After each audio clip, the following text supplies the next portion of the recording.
Welcome to the Slop Farm. Enjoy the video. In this video, I will explain how to make baklava phyllo dough. Start by combining your dry ingredients, about 2 1/2 cups of all-purpose flour and a small pinch of salt, in a large bowl. Next, gradually add 1 cup of warm water and 2 tablespoons of olive oil. Mix these together until a shaggy dough forms. This initial step is crucial for developing the gluten structure that gives phyllo its characteristic flakiness. Once your ingredients are combined, turn the dough out onto a lightly floured surface.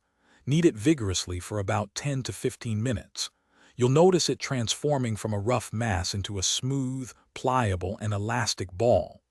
This extensive kneading develops the gluten, which is essential for stretching the dough incredibly thin. After kneading, cover the dough and let it rest for at least 1 hour. After resting, your dough is ready for the next stage. Divide the large dough ball into 10 to 12 smaller, equal portions. Each portion should be about the size of a golf ball.